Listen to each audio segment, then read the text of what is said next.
देखो चैप्टर क्या हमारा, धातु एवं अधातु। अब धातु किसे कहते हैं? धातु मेटल क्या है? तो जो भी वह तत्व जो क्या करते हैं, वह तत्व जो इलेक्ट्रॉन त्याग कर धनायन बनाने की प्रवृत्ति रखते हैं, उसे क्या कहते हैं? उसे धातु कहते हैं। अब सवाल ये है कि कौन से तत्व क्या करेंगे? इलेक्ट्रॉन त्यागने की प्रवृत्ति रखते हैं। तो वह सभी तत्व जिनका इलेक्ट्रॉनिक विन्यास करने पर उनके अष्टक अपूर्ण होते हैं, तो अपने अस्थायित्व के लिए इलेक्ट्रॉन को त्याग भी कर सकते हैं और ग्रहण भी कर सकते हैं। तो जो त्यागता है उसको हम लोग धातु कहते हैं, और जो ग्रहण करता है वो क्या कहलाता है? अधातु। जैसे मान लीजिए हमारे पास लिथियम है, लिथियम यानी Li, ये हो गया हमारा लिथियम। अब इसका परमाणु क्रमांक हमको पता है कितना होता है? 3। कितना? 3। अब इलेक्ट्रॉनिक विन्यास अगर कोष में किया जाएगा तो यहां देखिए पहले कोष में 2 इलेक्ट्रॉन, फिर बचा कितना? 1, तो दूसरे कोष में 1। अब सवाल है कि दूसरे कोष में कितना इलेक्ट्रॉन होना चाहिए? कोष में 8 इलेक्ट्रॉन होना चाहिए, लेकिन 8 नहीं है। इसका मतलब ये हुआ कि यह अभी इस स्थिति में बहुत ज्यादा स्टेबल नहीं है, अस्थाई नहीं है, बहुत ज्यादा स्थायित्व इसको प्राप्त नहीं है। तो ये अपने अस्थायित्व को प्राप्त करने के लिए क्या करेगा कि 8 इलेक्ट्रॉन होना चाहिए, है कितना? 1। इसका मतलब अगर ये ग्रहण करे तो इसको कितना ग्रहण करना पड़ेगा? 7। कितना ग्रहण करना पड़ेगा? 7। और 7 ज्यादा ग्रहण करना है, लेकिन अगर ये त्याग दे, क्या करे? त्याग दे, तो त्यागने में देखिए क्या होगा, इसे आसानी होगी। 1 इलेक्ट्रॉन आसानी से क्या कर सकता है? त्याग सकता है। तो जब 1 इलेक्ट्रॉन ये क्या करेगा? इलेक्ट्रॉन त्याग देगा। तो त्यागने पर जितना इलेक्ट्रॉन वह त्यागेगा उतना उस पर प्लस आ जाएगा। इसका मतलब Li जो है 1 इलेक्ट्रॉन त्यागेगा, इसलिए इस पर 1 प्लस आ जाता है। अब देखिए Li है, Li क्या किया? इलेक्ट्रॉन त्याग कर क्या बना दिया? धनायन। इसका मतलब कि जो हमारा Li है यह एक क्या है? धातु है। यह एक क्या है? धातु। इसी प्रकार जैसे आप सोडियम देखें, सोडियम कितना? 11। सोडियम कितना? 11। इसका अगर आप इलेक्ट्रॉनिक विन्यास करेंगे तो 2, 8 और कितना? 1। यानी इसके बैलेंस सेल में, बैलेंस सेल क्या होता है? जैसे मान लीजिए कोई भी परमाणु है तो परमाणु में एक नाभिक होता है, नाभिक में प्रोटॉन और क्या पाए जाते हैं? न्यूट्रॉन पाए जाते हैं। उसके चारों ओर वृत्ताकार कक्षाएं होती हैं, और उन वृत्ताकार कक्षाओं में इलेक्ट्रॉन पाए जाते हैं। उन वृत्ताकार कक्षाओं में कौन पाया जाता है? इलेक्ट्रॉन।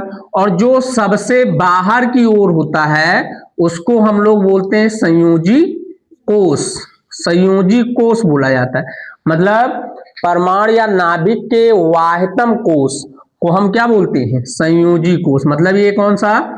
वाह्यतम कोष है, तो उसे संयोजी कोष बोला जाएगा। और इसमें जो इलेक्ट्रॉन होंगे उन इलेक्ट्रॉन को संयोजी इलेक्ट्रॉन कहते हैं। मतलब इसका अगर आप देखें तो आप इसको कह सकते हैं बैलेंस सेल, और इसको बोल सकते हैं बैलेंस सेल या बैलेंस इलेक्ट्रॉन। तो इस प्रकार देखिए सोडियम की बैलेंस सेल में कितना इलेक्ट्रॉन है? 1, जो कि क्या है कि 4 से कम है। एक लॉजिक और होता है कि अगर 4 से कम है तो हमेशा क्या करेगा? त्यागेगा, और अगर 4 से ज्यादा है तो हमेशा क्या करेगा? ग्रहण करेगा। तो यहां देखिए 4 से कम है तो 1 इलेक्ट्रॉन ये भी त्याग देगा। तो इस प्रकार अगर बात करें Na, तो Na 1 इलेक्ट्रॉन त्याग करके कितना प्लस बना लेगा? 1 प्लस। तो इस प्रकार Na भी इलेक्ट्रॉन त्याग कर धनायन बनाता है। अतः Na भी एक क्या है, धातु है, इतना नोट करो।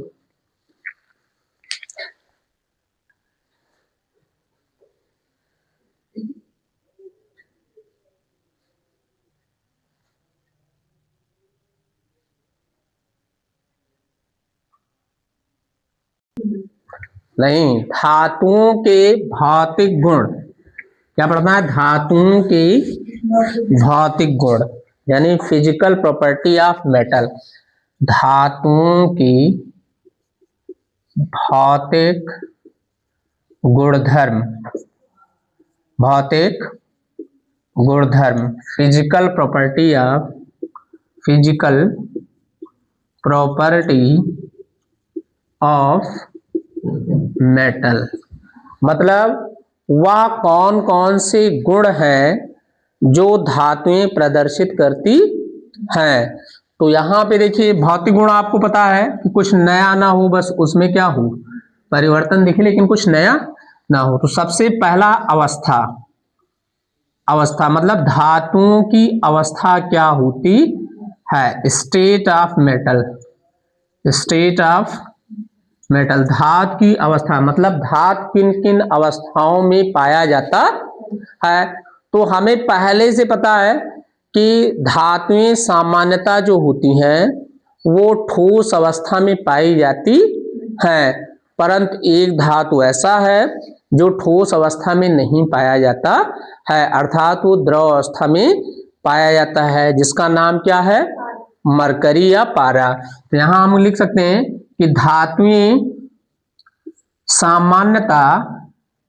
सामान्यतः ठोस अवस्था में पाई जाती, ठोस अवस्था में पाई जाती हैं, ठोस अवस्था में पाई जाती है, परंतु एक ऐसा धातु है, परंतु ये एक्सेप्शन में है, परंतु पारा या इसी को हम लोग कहते हैं क्या, मरकरी, जिसका संकेत Hg होता है, इसका संकेत क्या होता है, Hg, यह द्रव अवस्था में पाया जाता है, किस अवस्था में, या द्रव अवस्था में पाया जाता है, ठीक। उसके बाद देखिए दूसरा पॉइंट अवस्था हो गया, दूसरा है कि तन्यता का गुण, कौन सा, या चमक का गुण, या हम सीधे सीधे लिख सकते हैं तन्यता, तन्यता मतलब इसको हम लोग बोलते हैं क्या, तन्यता को डक्टिलिटी, क्या कहते हैं, डक्टिलिटी, मतलब इसका क्या है, इसका देखिए मतलब ये है कि जैसे कोई भी धातु है, कोई भी क्या है, धातु है, तो उसे तार के रूप में खींचा जा सकता है, मतलब कि अगर किसी पदार्थ को तार के रूप में खींचा जा सकता है तो उस पदार्थ को तन्य पदार्थ कहा जाएगा, तथा पदार्थ के इस गुण को तन्यता कहते हैं। मतलब हम लिख सकते हैं कि धातुओं को तार के रूप में खींचा जा सकता है, अतः धातुएं क्या होती हैं, धातुएं तन्य होती हैं, धातुएं तन्य होती हैं, तथा इस गुण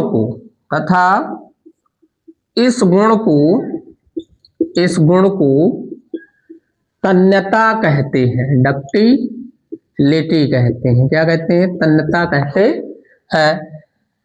सोना हो गया, चांदी हो गया, की तन्यता अधिक होती है, मतलब सोना और चांदी को बहुत ज्यादा तार के रूप में खींचा जा सकता है, मतलब ऐसा नहीं कि और धातुओं को नहीं खींचा जा सकता तार के रूप में।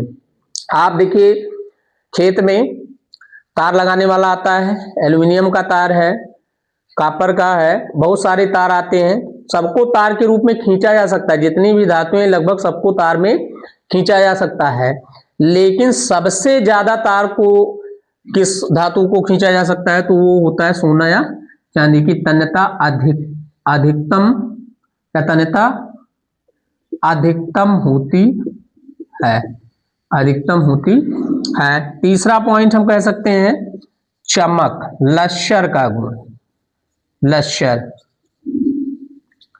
अब आप देखिए जितनी भी धातुएं हैं सारी की सारी धातुएं कैसी होती हैं, चमकदार होती हैं, चमकदार होती हैं। अब कोई कह दे आपसे कि लोहा चमकदार कहाँ है, वो तो भूरे रंग का दिखाई देता है, लेकिन नहीं, लोहा भी चमकदार होता है। देखिए कैसे, जब आप लोहे को काटते हैं तो काटने पर देखिए कैसा चमकीला दिखाई देता है। तो इसका मतलब सामान्यतः धातुएं चमकदार होती हैं, धातुएं क्या होती हैं, चमकदार होती हैं। इतना करिए, चलो उसके बाद देखिए अगला है, अगली प्रॉपर्टी है आघात वर्धता, मैलियाबिलिटी। आघात, चौथा है आघात वर्धन्यता, वर्धन्यता, मैलियाबिलिटी, मैलियाबिलिटी।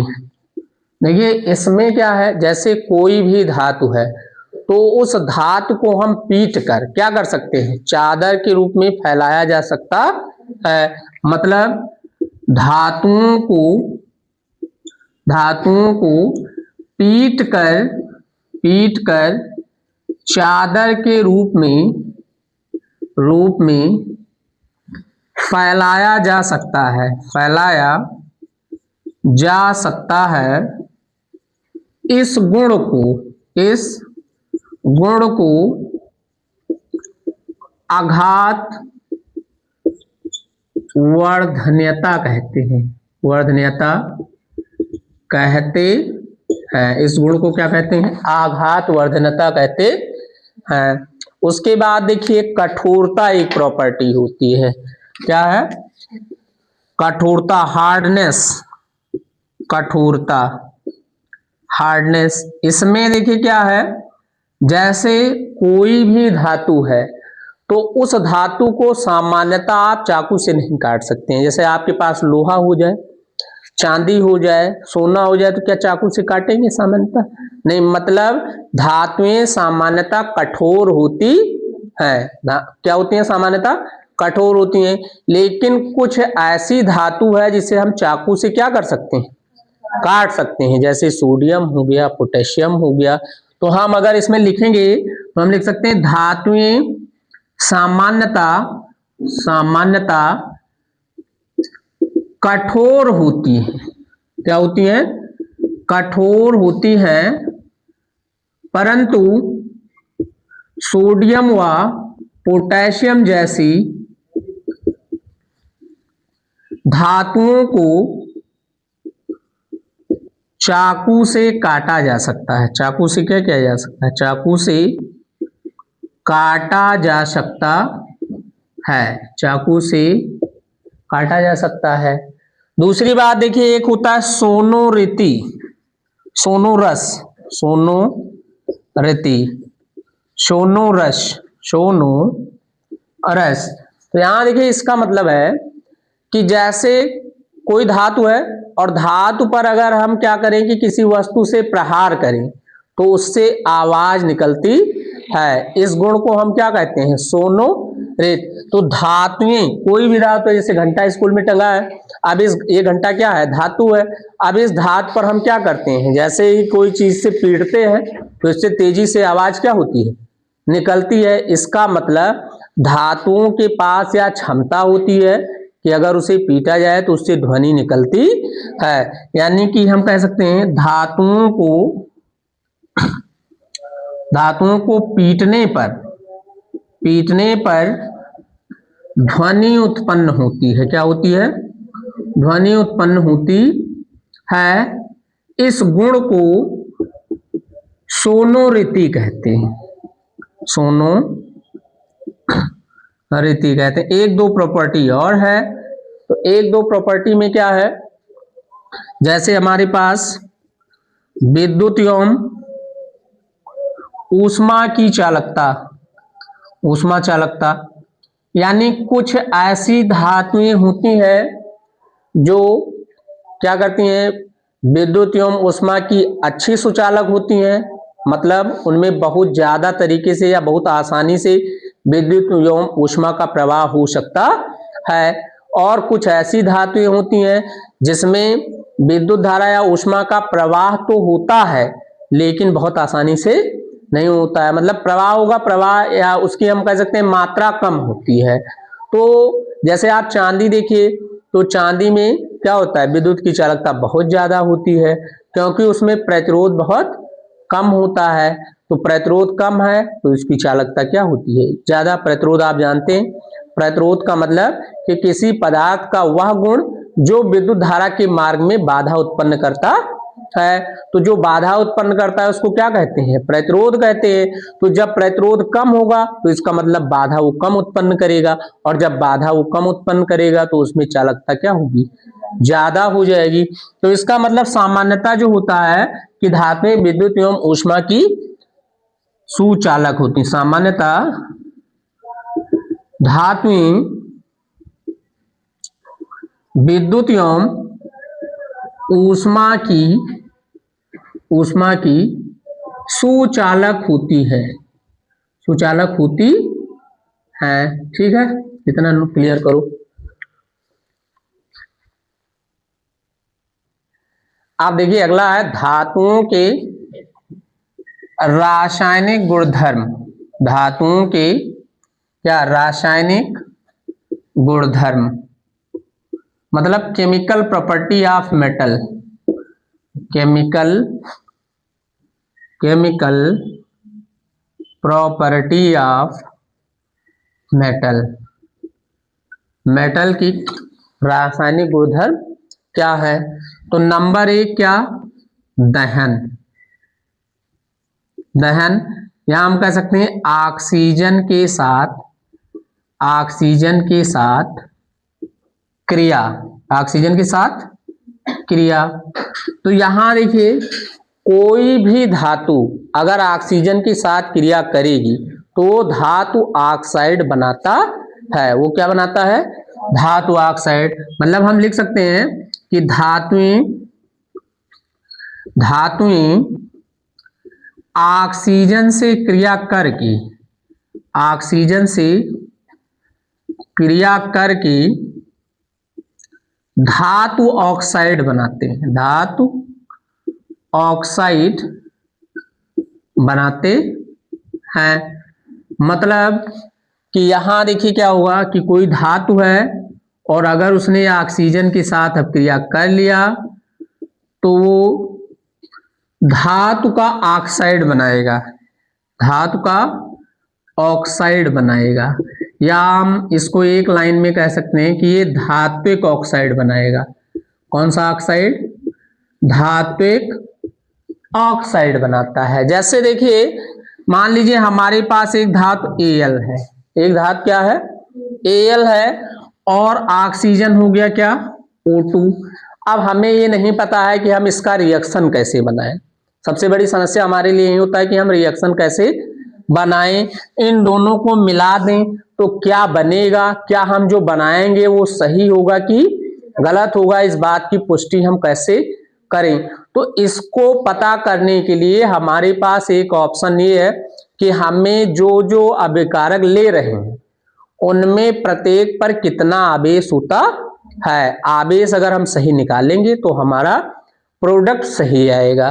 तो हम देखिए Al है, तो अगर Al का देखें तो Al 13 होता है। एल्यूमिनियम है, एल्यूमिनियम का परमाणु क्रमांक कितना, 13। तो इसका अगर इलेक्ट्रॉनिक विन्यास करेंगे तो 2, 8 और कितना, 3।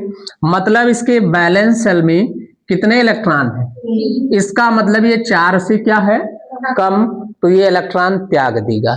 तो त्यागेगा तो इसका मतलब Al पर कितने प्लस आएंगे, 3 प्लस आएगा। यानी यहां हो जाएगा Al 3+ प्लस 3 इलेक्ट्रॉन। यह बात हमको पता हो गया कि Al कितना प्लस बनाएगा, 3+। अब बात आई ऑक्सीजन की, ऑक्सीजन कितना होता है, 8। तो अगर इसका इलेक्ट्रॉनिक विन्यास करें तो 2 और कितना हो जाएगा, 6। यहां 4 से ज्यादा है तो ये 2 इलेक्ट्रॉन ग्रहण कर लेगा। तो इसका मतलब ऑक्सीजन 2 इलेक्ट्रॉन ग्रहण करके 2 माइनस बनाता है। हमने पता कर लिया कि एल्यूमिनियम पर 3 प्लस और ऑक्सीजन पर कितने माइनस, 2 माइनस। तो यहां जब इन दोनों के बीच रिएक्शन होगा, यहां देखिए Al कितना प्लस 3, एक ऑक्सीजन लेंगे कितना माइनस 2। अब देखो बस आपको कुछ नहीं करना है, सीधा सीधा इसके नीचे इस पर कितना माइनस है 2, तो केवल 2 लिख दीजिए। इस पर कितना प्लस है 3, तो केवल 3। फिर कैची गुणा कर दो, इसको भेज दो यहां और इसको भेज दो यहां। तो आप क्या देखेंगे कि Al कितना हो गया 2, यानी ये हो गया Al2, और O कितना हो गया 3, यानी बन गया Al2O3। एकदम सही, इसमें कोई इनवर्ट नहीं है। अब आपको करना क्या है कि इस उत्पाद में और इस अभिकारक में दोनों तरफ अणुओं और परमाणुओं की संख्या बराबर होनी चाहिए। तो यहां देखिए कितने Al हैं 2, और इधर कितने हैं 1, तो हम 2 से इसमें गुणा कर देंगे तो 2 Al बराबर हो गया। अब आप देखिए इधर कितने ऑक्सीजन और इधर कितने 3। अब इधर 3 है इधर 2 है, तो हम कुछ ऐसा करें कि ये भी 3 हो जाए। तो अगर O2 में हम 3/2 से क्या कर दें, गुणा कर दें, भाग नहीं गुणा। तो यहां देखिए 3/2 का मतलब क्या, 3 दूनी 6, और 6 का आधा कितना हो जाएगा 3। यानी अगर आपको 2 को 3 बनाना है तो इसमें आप 3/2 से क्या कर सकते हैं गुणा, तो 2 से 2 कट जाएगा तो कितना बचेगा। तो इसका मतलब यहाँ 3/2 से। अब हम अगर चाहें कि इस समीकरण में बटा न रह जाए तो जितना बटा है उतने से पूरे समीकरण को क्या कर दें, गुणा कर दें। मतलब बटे में 2 है और बटा हटाना है तो पूरे समीकरण को 2 से क्या कर दीजिए, गुणा कर दीजिए। तो यहां हो जाएगा 2 दूनी 4Al, और जब इसमें से 2 से गुणा करेंगे तो 2 और 2 क्या हो जाएगा कैंसिल, तो ये हो जाएगा 3O2। और जब यहां दोनों में 2 से गुणा हुआ तो यहां भी तो गुणा होगा, तो ये हो जाएगा 2Al2O3। अब देखो इधर 4Al है, 4Al है ना, और इधर देखिए 2 दूनी 4, इधर भी 4 है, इधर देखिए 3 दूनी 6 और 2 3 6।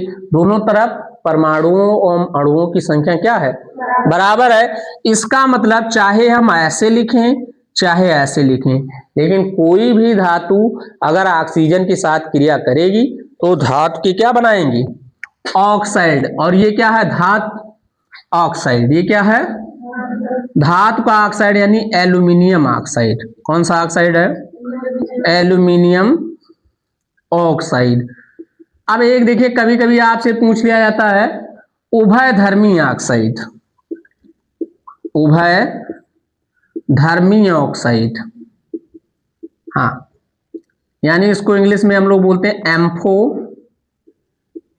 ऑक्साइड।